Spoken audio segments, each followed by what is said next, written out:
Hello good morning, welcome to daily news analysis.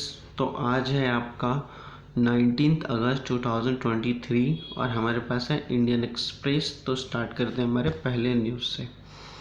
तो देखिए, हमारा पहला न्यूज़ जो बन रहा है वो यहाँ से आ रहा है सीधा सीधी कि जो चंद्रयान है आपका, वो आपका क्लोज चला गया है मून के पास और बहुत जल्द ही ये लैंड करेगा। ठीक, और ये जब क्लोज गया है मून के पास तो क्या बात कर रहा है कि communication system will be now क्या कर रहा है, बेटर होने वाला है। क्योंकि due to help of the Chandrayaan 2 भी, क्योंकि जब चंद्रयान 2 गया था तो उस समय क्या हुआ था, 4 साल पहले आपका चंद्रयान 2 गया था तो उस समय क्या हुआ था, वो फेल हो गया था। ठीक है, तो टच डाउन होने में वो सॉफ्ट लैंडिंग कहते हैं ना, वो आपको नहीं हो पाया था। तो इसलिए कह रहा है कि अगर वहाँ पर चंद्रयान 2 है तो उससे कम्युनिकेशन हम कर सकते हैं ड्यू टू चंद्रयान 3 की भी आप पे। ठीक है, यानी चंद्रयान आपका 3 क्लोज चला गया चांद के पास और बहुत जल्दी वो पहुंच जाएगा। तो ओवरऑल इंडिया के लिए कितनी अच्छी बात है और गर्व की बात है। ठीक, तो चलते हैं हम अपने नेक्स्ट न्यूज़ पर। देखिए, दूसरा न्यूज़ जो है वो आपका यहाँ से, हाई कोर्ट रिजर्व वर्डिक्ट इन बाटला हाउस कन्विक्ट। ठीक है, यानी देखिए क्या कह रहा है कि हाई कोर्ट है, जो दिल्ली का हाई कोर्ट है, वो जो वर्डिक्ट है वो आपको रिजर्व कर लिया गया है। क्योंकि आपका बाटला हाउस इनकाउंटर में जो भी कंट्रोवर्सी हुई थी उसको देखते हुए ये क्या कह सकते हैं, वर्डिक्ट को रिजर्व कर लिया गया। और कह रहा है कि किसने रिजर्व किया, तो एक डिवीजन बेंच बनाई गई थी जिसको हेड कर रहे थे सिद्धार्थ मुरुगन और अमित शर्मा, जिसने क्या किया कि वर्डिक्ट को रिजर्व कर लिया। ठीक, और कहा है कि ये ट्रायल का मेथड चल रहा था जब से ये हुआ। उसके बाद क्या हुआ कि ये 2021 में इसकी केस की सुनवाई हुई थी। उसके बाद 2022 में ये मूव कर गए थे हाई कोर्ट के लिए। जो आपका कौन मूव कर गए थे, और जो इनके कन्विक्टेड हैं, ठीक, तो वो मूव कर गए थे, लेकिन अब उसको रिजर्व कर लिया गया है दिल्ली हाई कोर्ट के द्वारा। देखते हैं अब इसके बाद सुप्रीम कोर्ट में क्या होता है। सुप्रीम कोर्ट में जाते हैं कि नहीं ये लोग, डेफिनेटली सुप्रीम कोर्ट में जाएंगे ही जाएंगे। चलते हैं अपने नेक्स्ट आर्टिकल। आपका न्यूज़ जो दूसरा बन रहा है वो देखिए ये कह रहा है, Noida slums get G20 make over, local से shop now hidden by the grills business hit. देखिए, जो G20 आपका होने वाला है दिल्ली में, उसको देखते हुए क्या कहा गया, क्या कर दिया गया है, नोएडा में जितने स्लम्स है, झुग्गी झोपड़ियों हैं, उनको क्या कर दिया गया, उनको हाइड कर दिया गया, ढक दिया गया। ठीक है, और ढकने के लिए क्या कर दिया, ग्रिल्स लगा दिए गए। ठीक है, आपको यहाँ देखने को मिल रहा होगा, मैं एक बार पिक्चर दिखाता हूँ। देखो, ऐसे ग्रिल्स लगा दिए गए हैं। ठीक, जिसमें से ये कहा गया है कि उनके बिजनेसेस को प्रॉब्लम हो रही है, क्योंकि अगर उस साइड किसी का शॉप है तो लोग खरीदारी के लिए उस साइड कैसे जा सकते हैं, क्योंकि ग्रिल्स इधर लगा हुआ है। तो इसलिए कहा जा रहा है कि मतलब, और ये जब सीईओ साहब से पूछा गया, जो नोएडा अथॉरिटी एडिशनल है सीईओ प्रभाष कुमार साहब, तो उन्होंने कहा है कि ये हमारे अम्ब्रेला स्कीम का पार्ट है to beautify the country, to beautification of country. ठीक, और ये इसी तरह के सिटी को ब्यूटिफाई कर रहे हैं। ठीक है, तो चलते हैं अपने नेक्स्ट न्यूज़ पर। वो क्या कहता है, देखिए, तो प्रधानमंत्री साहब जी ने हमें कहा है G20 के मीटिंग में कि prepare for next health emergency. तो इसका मतलब क्या, फिर से कोई विपदा आ रही है कोविड-19 की तरह? तो नहीं, ऐसी कोई बात नहीं है। इन्होंने कहा है कि आगे हमें सचेत होने की ज़रूरत है। यानी जो इस बार आया था, जैसे हमने उसको हल्के में ले लिया, तो ऐसा होना नहीं चाहिए। आगे हमें पहले से प्रिपेयर रहना चाहिए इतनी बड़ी विपदा के लिए। और हेल्थ हमारा ऐसे भी essential part of our life है। तो इसलिए कहा है हमारे प्रधानमंत्री मोदी साहब ने कि आपको सचेत होने की ज़रूरत है और पहले से प्रिपेयर रहने की ज़रूरत है। ठीक है, अब इसके साथ और कौन कौन बोले, तो देखिए, willing to ensure India has form that can meet the medicine standard. ठीक, तो बसेरा साहब हैं जो उन्होंने कहा है कि यूएस के सेक्रेटरी हैं, हेल्थ सेक्रेटरी हैं यूएस के, तो उन्होंने कहा है कि willing to ensure India has a form that can met the medicine. वो कह रहे हैं कि मैं विलिंग, मतलब उत्साह हूँ कि अगर भारत के पास ऐसी कोई फार्म है जो कि उस स्टैंडर्ड की मेडिसिन से मैच करती हो। ठीक है, तो वो कह रहे हैं कि वो उससे, और ये बात करने का मतलब क्या हो सकता है, इसके ऊपर कुछ टाई अप हो आपस में। चलते हैं हम अपने नेक्स्ट आर्टिकल पर। देखिए, ये आर्टिकल हमारे लिए इम्पोर्टेंट इसलिए हो जाता है कि स्वामी दयानंद सरस्वती जी का बर्थ एनिवर्सरी है 200। ठीक, तो 200 यानी 200 बर्थ एनिवर्सरी में गवर्नमेंट ने क्या किया है, हाई लेवल पैनल हेड किया है टू ओवरसी द सेलिब्रेशन, यानी सेलिब्रेशन की देख रेख के लिए, ठीक है।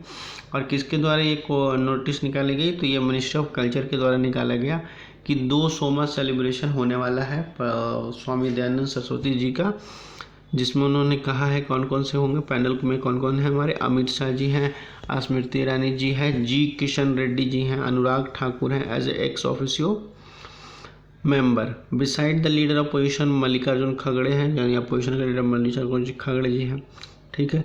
गुजरात के चीफ मिनिस्टर हैं, पंजाब के चीफ मिनिस्टर है, उत्तर प्रदेश के हैं, राजस्थान के हैं, तमिलनाडु के हैं, हरियाणा के हैं, बिहार के हैं, उत्तराखंड के हैं, वेस्ट बंगाल के और आसाम के हैं, सोन इतने सारे लोग सीएम हैं अपने स्टेट के, जो लोग मिलकर सेलिब्रेट करेंगे दयानंद सरस्वती का 200वां बर्थ एनिवर्सरी, ठीक है।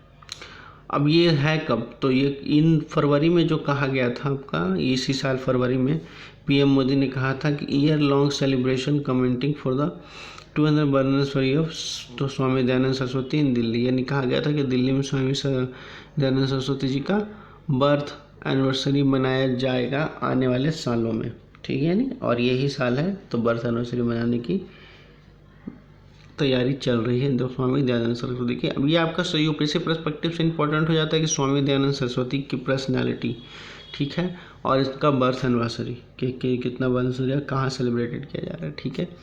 चलते हैं अपने नेक्स्ट आर्टिकल पर। हमारा नेक्स्ट आर्टिकल देखिए मिलता है कि India setup for its 3D printed post office, यानी 3D प्रिंटेड पोस्ट ऑफिस हमारा खुल गया। पहला सेटअप है, पहला सेटअप हमारा कहाँ खुला है 3D प्रिंटेड पोस्ट ऑफिस का, तो आपका बेंगलुरु में खुला है, जो कि आपका कर्नाटक बेंगलुरु में है, ठीक है। तो ये आपका खुल गया। दूसरा देखिए हिमाचल प्रदेश के जो सीएम हैं, ठीक, उन्होंने कहा सुखविंदर सिंह सुक्खू जो हैं, उन्होंने कहा है हिमाचल को घोषित कर दिया है नेचुरल क्लाइमेटिक डिजास्टेड, ठीक है, अफेक्टेड एरिया, ठीक है। पूरे हिमाचल प्रदेश को आप उसने घोषित कर दिया है नेचुरल क्लाइमेट, यानी कह सकते हैं प्राकृतिक विपदा घोषित कर दिया गया है, ठीक है। चलते हैं अपने नेक्स्ट न्यूज़ पर। नेक्स्ट न्यूज़ जो हमारा बनता है, देखो राजस्थान के सीएम साहब हैं जो अशोक गहलोत जी, उन्होंने कहा है कि वो सेटअप करने वाले हैं कोटा सुसाइड का प्ले पैनल, ठीक है, जो कि क्या करेगा, देखेगा कि कोटा में आखिर इतनी सुसाइड क्यों हो रही है, उसके लिए कह रहे हैं कि इन्होंने पैनल सेटअप करने वाले हैं, ठीक है। तो ये अच्छी बात है, पहली बार किसी ने कोटा के बच्चों के लिए ये इनिशिएटिव लिया है, ठीक है। दूसरा आपका न्यूज़ बनता है कि सुप्रीम कोर्ट है, उन्होंने कहा है what the violation of privacy in the state where the caste is known to a neighbour, ठीक।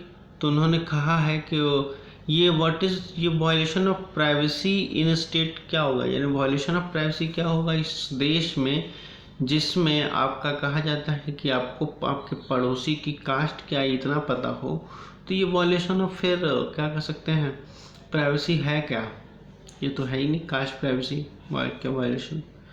तो सुप्रीम कोर्ट ने बहुत बड़ी टिप्पणी की है, ठीक। अब चलते हैं हम अपने नेक्स्ट देखिए आपका जो नेक्स्ट आर्टिकल है यहाँ मिल जाएगा आपका वेयर प्राइस आर हर्टिंग, यानी रिटेल इन्फ्लेशन की बात कर ली जाए तो हम लोग देख रहे होंगे कि आजकल महंगाई अचानक से कितनी बढ़ गई है पिछले 1.5 सालों में, ठीक है। तो कहा गया है कि पिछले 15 महीने में महंगाई बढ़कर क्या हुई है, 7% महंगाई बढ़ी है पिछले 15 महीने की बात कर ली जाए तो। और जुलाई में तो आपका जो ये जुलाई की बात करिए कि जुलाई में आपका 7.5% बढ़ा है, ठीक है। जो कि आपका किस पे मेनली महंगाई बढ़ा है, तो मेनली आपके सब्जियों पे बढ़ा है, अनाज पे बढ़ा है, दालें पे बढ़ी है, पल्स स्पाइसेस मसाले पे बढ़ी है, मिल्क एंड प्रोडक्ट मिल्क दूध और उसके बने प्रोडक्टों पे बनी है, ठीक है। अब देखिए तो आपका जो क्या कर सकते हो कहाँ कहाँ कितने कितने परसेंट बढ़े हैं, तो देखिए ये आपका पूरा डाटा है। पूरा डाटा तो मतलब बताने में बहुत टाइम लग जाएगा, तो यहाँ से आप लोग स्क्रीनशॉट लेकर के देख सकते हैं हर स्टेट में कितना कितना परसेंट आपका इन्फ्लेशन महंगाई बढ़ा है, ठीक है। तो ये उसकी बात कर रहा है, ठीक है। अब उसके बाद देखिए जो ग्राफ दिखा रहा है, ग्राफ में क्या कह रहा है कि जनवरी 2023 में आपका 6.52% था, फरवरी में आपका 6.44 हुआ, मार्च में आपका 5.66 हुआ, अप्रैल में आपका 4.7 हुआ। उसके बाद अप्रैल से क्या हुआ कि टर्निंग पॉइंट बना, फिर से महंगाई बढ़ने शुरू हो गई और जुलाई में फिर से जा कर के 7.44 हो गई है। ठीक है, तो ये ग्राफ है आपको ओवरऑल इस साल का 2023 का अब तक का। ठीक है, चलते हैं हम अपने नेक्स्ट आर्टिकल पर। इसका आप लोग स्क्रीनशॉट ले लीजिएगा क्योंकि ये आपका इम्पॉर्टेंट है। ठीक, तो ये देख लीजिएगा कैसे 7.44% हुआ है। ठीक है, चलते हैं अपना नेक्स्ट आर्टिकल।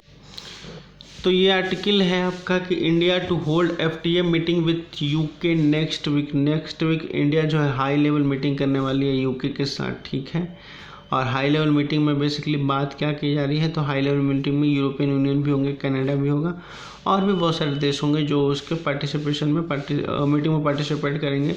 और मीटिंग जो हो कह रहा है मीटिंग है वो कह रहा है कि FTA से नेगोशिएशन पर डिस्कशन होगा। ठीक है, FTA नेगोशिएशन पर डिस्कशन होगा, ये उसकी बात कर रहा है। तो ये इसमें G20 के मिनिस्ट्री के लोग भी होंगे, कई लोग जो यहाँ इंडिया में आए हुए हैं, ये आएंगे विजिट करने, वो लोग होंगे। ठीक है, तो चलते हैं हम अपने नेक्स्ट आर्टिकल पे। आज ऐसे कुछ खास आर्टिकल है नहीं, यही 2-4 न्यूज़ हैं। हाँ, तो आज तो यहीं तक न्यूज़ रखते हैं न्यूज़ को, द इंडियन एक्सप्रेस को। और ये आप इसका स्क्रीनशॉट ले लीजिएगा प्लीज़, और ये डाटा आपके मेंस में पुट करने के लिए काम आएगा या ऐसे पेपर में। ठीक है, तो वीडियो अच्छी लगी तो लाइक एंड सब्सक्राइब कर लेगा, पढ़ते लिखते रहिए। धन्यवाद।